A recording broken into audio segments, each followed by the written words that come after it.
the Kate Smith Hour.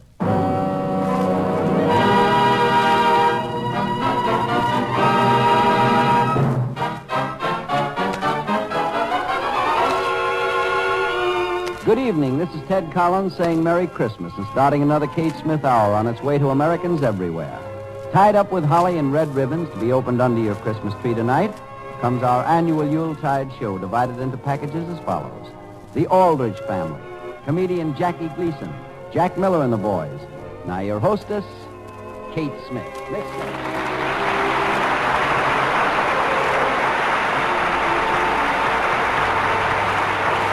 Hello, everybody. We open our first Christmas package to find Kate Smith singing When My Ship Comes In.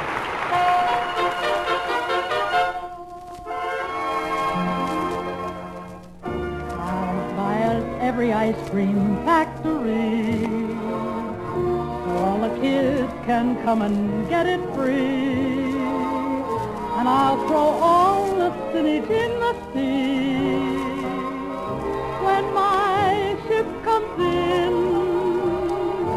I'll buy up all the public schools in sight, and all day long I'll have them closed up high. But they'll be used for picture shows at night when my ship comes in.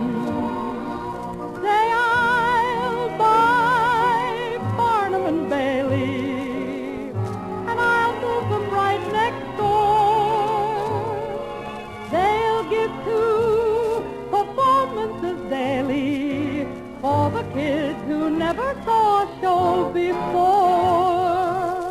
I'll phone to each department store and say, call up your Santa Claus and raise his pay. And I'll tell him that we'll have Christmas every day when my ship comes in.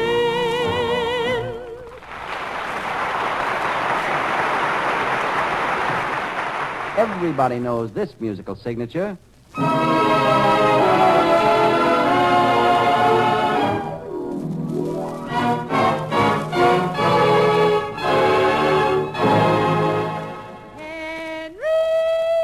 Henry Aldrich.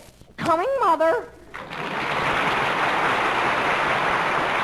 Yes, ladies and gentlemen, it's the famous Aldrich Family as written by Clifford Goldsmith with Dick Jones as Henry Aldrich and Jackie Kelk as Homer Brown. Mr. and Mrs. Aldrich are Catherine Roth and House Jameson.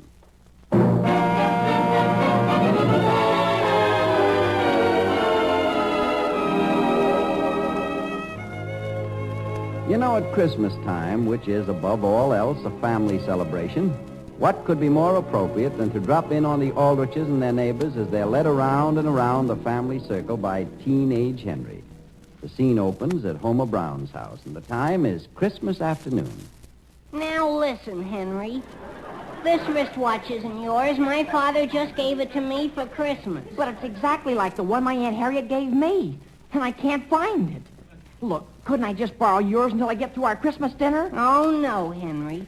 This is a waterproof, shockproof, dustproof watch, and I'm not going to trust you with it. But, Homer, my Aunt Harriet's having Christmas dinner with us, and they've got her place set right on my left, next to where I wear my watch. No. Supposing my folks ask me what time it is. All right. Give me a call, and I'll be very glad to tell you what time it is. No. Would you be interested in 3 weeks of my allowance? Well, 3 weeks? Come on out here in the front hall so we don't bother my father. Boy, thanks, Homer. Boy, have I got to run. When I left the house, my mother was just getting the turkey out of the oven. Homer, What is it, Father? what time is it? Why, Oh, Mr. Brown, it's exactly 5 minutes to 2. So long, Homer. Homer, could you come here a minute, please? now, Father? What was it you just gave Henry as he went out the door? Why, I tell you, Father, he's going to give me 3 weeks of his allowance. I want you to march over to Henry's house and get your watch back, or you'll go without your allowance for 3 months.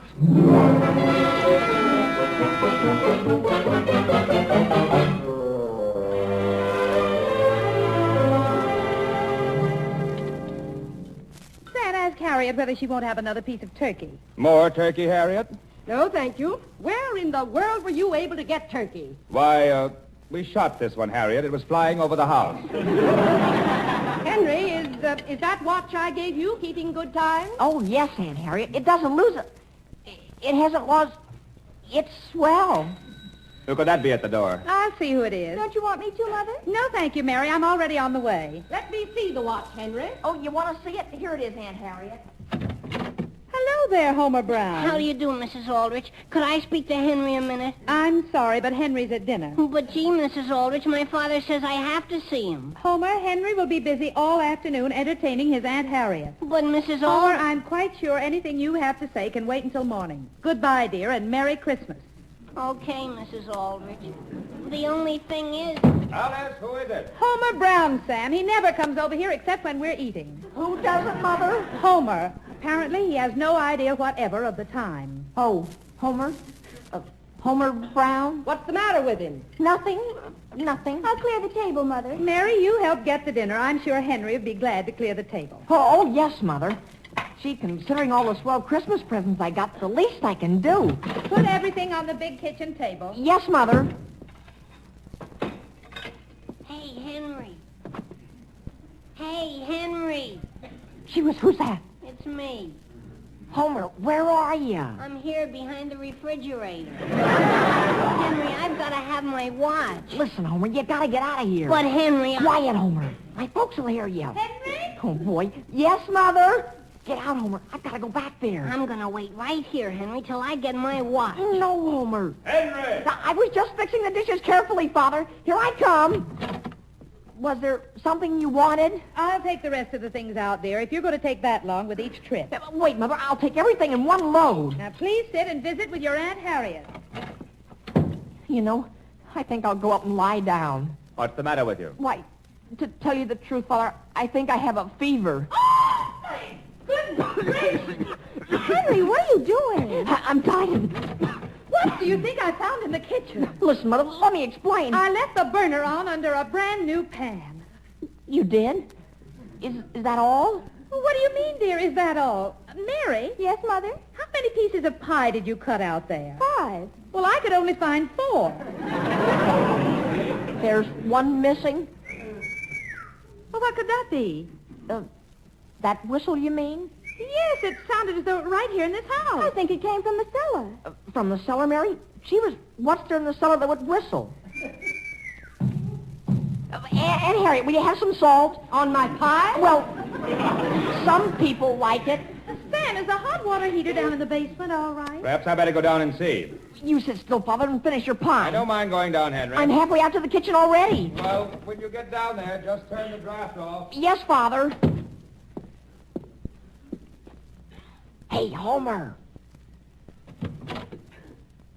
Homer, you down there in the basement? Yes, and I want my watch. It's so dark down here. Where are you? In the coal bin.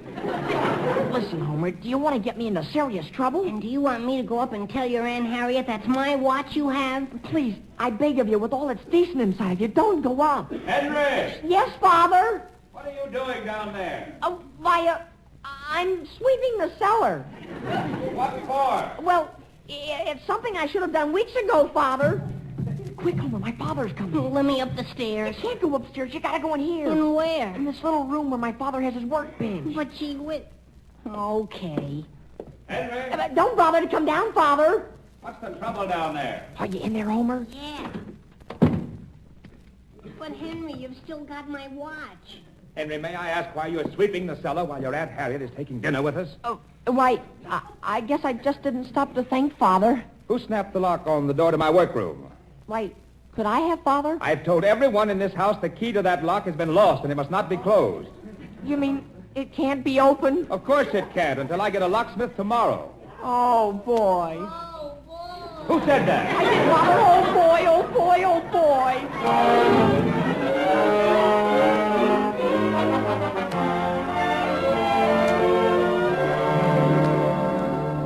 Henry, draw a card. What?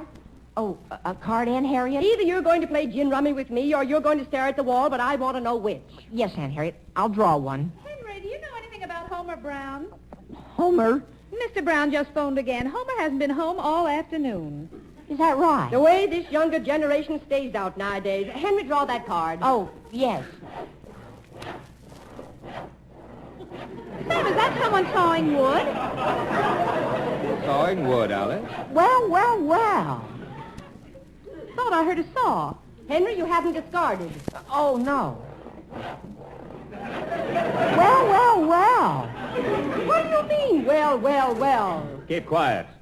I thought I heard that sawing again. It sounded as though it was in the basement. Would anyone like to hear me play the piano? Henry, we would like to figure out where that sawing is coming from. Oh, excuse me. Now then, let's listen.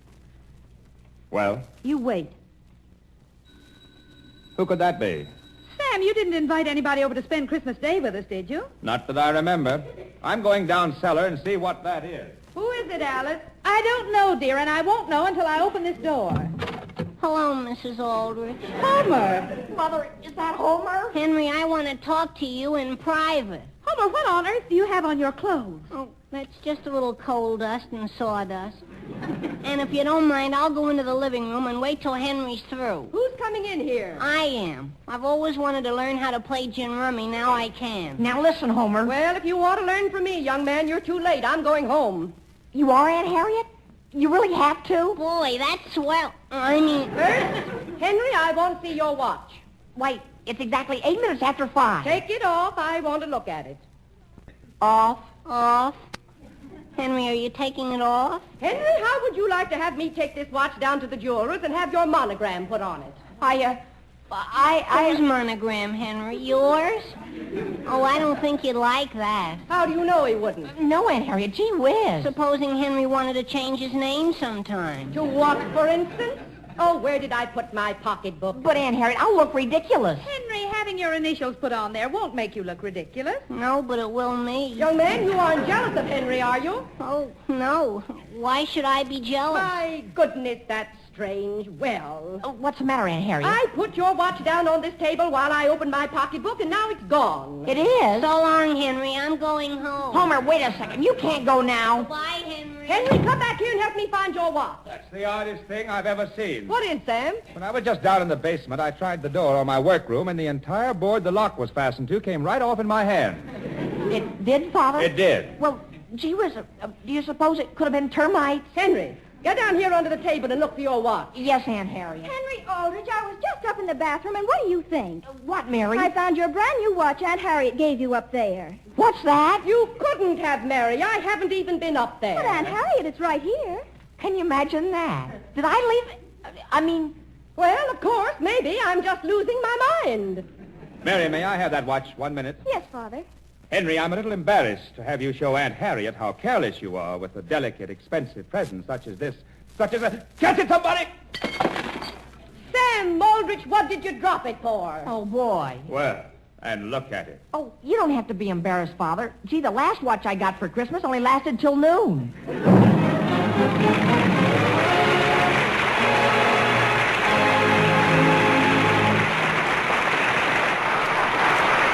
Now, here's a package full of fun, a gift that's crammed with gaiety and laughs. We bring you now that favorite of nightclub, stage, and radio, that star of the successful Broadway musical Follow the Girls, Mr. Jackie Gleason.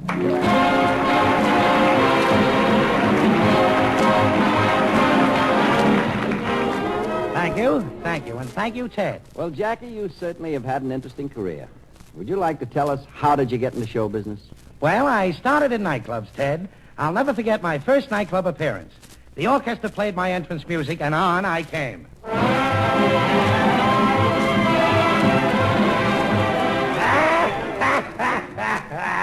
Good evening, ladies and gentlemen. Good evening.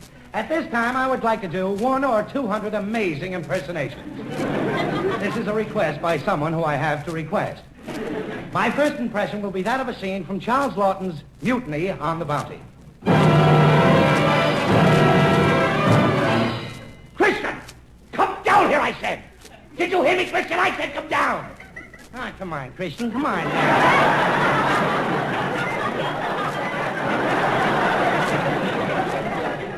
My next impersonation will be Charles Boyer in a scene from his last picture.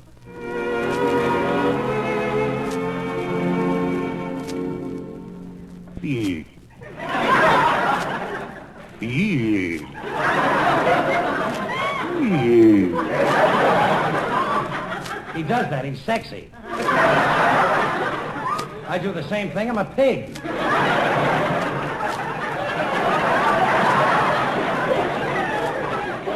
My next will be a scene from Casablanca with Humphrey Gocart and Norma Schmira, where Peter Lorre asked for the information. Peter Lorre.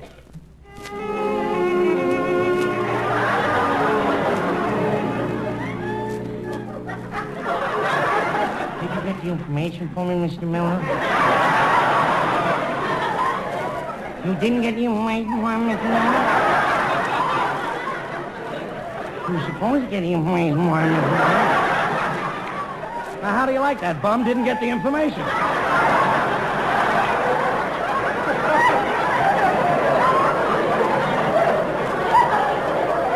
My next startling impersonation will be that of the man of many sides, the great snazzola Jimmy Durante. Let me hear some music, Mr. Miller. Kitty-kitty, kitty-kitty, kitty-kitty. What a tune, what a melody. Stop the music, Mr. Miller. I'm walking down the street the other day with my 12 kids behind me. A cop comes up to me and he says, "You're under arrest." I says, "You can't arrest me. I didn't do nothing." He said, "You must have did something with that crowd following you." A little more music, Mr. Miller. Kitty, kitty, kitty, kitty. What a melody.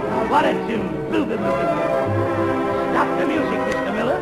I'm walking down a strange street and I see a guy hitting a kid over the head with an umbrella. I says, "What are you using an umbrella for? You should use a bat." He says, "I know it, but he lasts longer with an umbrella." A little more music, Mr. Miller. Kitty, kitty, kitty, kitty, kitty, kitty. What a beautiful tune. Stop the music, Mr. Miller. Everybody's talking about the Depression.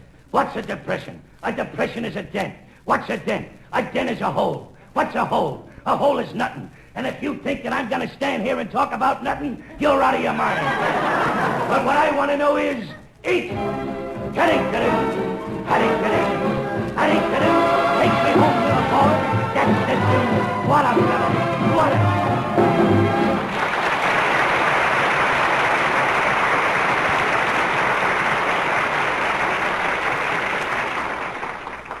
So, Ted, that's how I got into show business. Well, that's very interesting. But by the way, Jackie, didn't love enter your life at any time? Love? Love. Ted, I wish you hadn't have mentioned that. Jackie, I'm really very sorry if I touched a tender spot. Oh, that's all right. Would you like to talk about it a little bit, Jack? Well, I told you about the rest. I might as well tell all. A little music, please.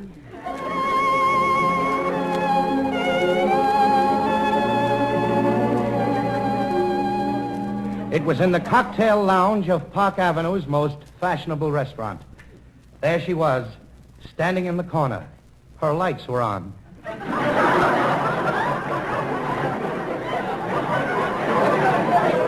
Her discs were revolving. I looked at her and she turned green. Purple, yellow, all the colors of the rainbow dashed through her neon veins. She was the most beautiful jukebox I had ever seen. Dynamic, electric, orthophonic. Entranced, I walked over, put a nickel in her, and she sang the song that was to become our song. Bese me mucho. It was then that I knew I was in love. It was the beginning of a tragic romance. That first blissful week cost me 10 years of my life, all my self-respect, and $4.80 in nickels. Night after night, it was just Juki and I and Bese me mucho. Bese me mucho. I just couldn't get enough of her Bese me mucho. I knew she only loved me for my money. I knew she'd play me for a while and then cast me aside like an old shoo-shoo baby. But I was a lost soul. I couldn't resist her. Embarrassed, I would sneak to the cashier and say, $1 worth of nickels, please. My friends were beginning to avoid me. They would look at me strangely and say, "Here comes Gleason. Look out, he'll probably want change." Whenever I was away from Juki, I'd remember all the lovely things she said to me the night before. Amour, amour. Bese me mucho. Or would you rather be a pig?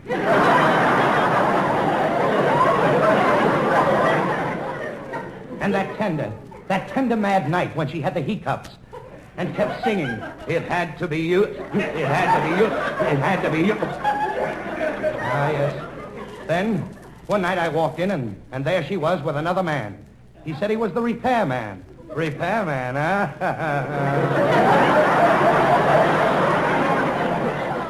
There he was, standing close to her, a glass in one hand and a can in the other.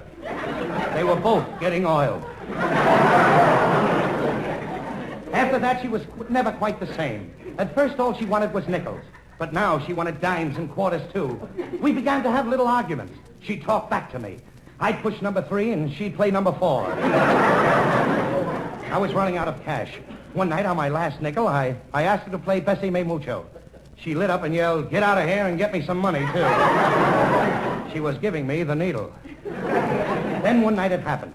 I had noticed that gay, vivacious Juki was slipping. Her neons were sagging.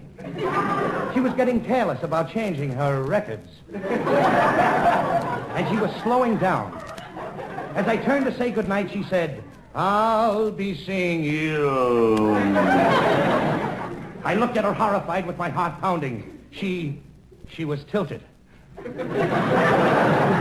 I phoned for the doctor. He came immediately. He shook his head and said, "We'll have to operate at once. She has 4 slugs in her body." He took her away saying, "Don't worry, my boy. She'll be well and back in no time." The next night, I went back to the place. Our place. And there was somebody new standing in Juki's corner. A loud, flashy, painted hussy. A bleached blonde with a curly maple top. She winked at me with a magic eye, and guiltily I slipped her a nickel. Oh, I don't know why I did it. I was so ashamed. Juki in the hospital and me playing around with another machine. So I went home and I waited for Juki's return. But she never came back. She left the hospital and disappeared. I searched for her and couldn't find her, but I heard vague rumors of her decline. From lunchroom to delicatessen. From delicatessen to candy store. And then one day I heard she was working in McGillicuddy's saloon. She had a new steel arm and a new set of waxes. I rushed down to find her. I walked in and my heart stood still. She was lying on the floor. There was a big crowd around her. I pushed them aside and said, "Give her air." How she had changed. There were circles under her eyes where people had set down wet glasses. She had lost all her color on one side, and she had blown a fuse. There she was. There she was on the barroom floor. I picked her up in my arms. I put a nickel in her. Nothing happened. I put another nickel in. Nothing happened. I shook her. "Speak to me," I cried. "Speak to me." Her lights had gone out. She was just an empty shell. She had no motor to guide her. I knew this was the end. I pressed her close to me. Tears were running down my face. The only jukebox in the world that could ever mean anything to me was dying in my arms. Without a nickel.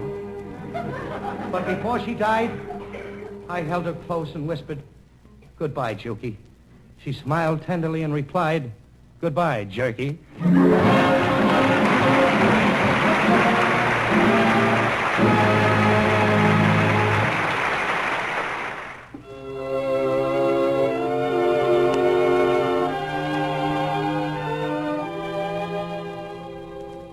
Christmas Eve in America, a holy night sacred to the memory of a Madonna and the words that have been inscribed about her.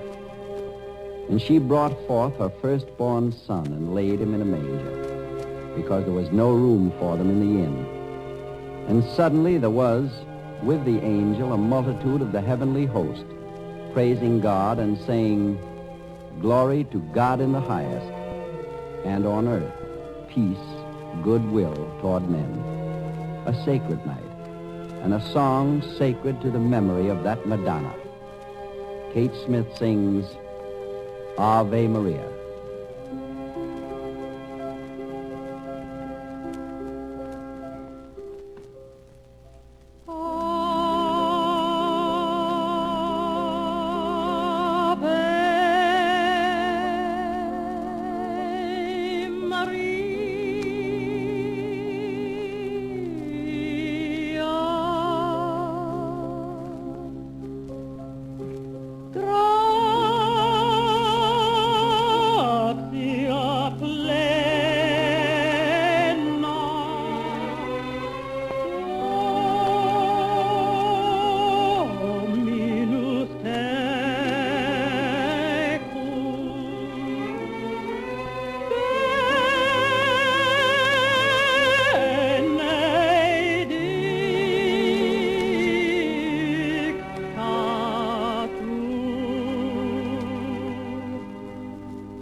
good night, and Merry Christmas, everybody.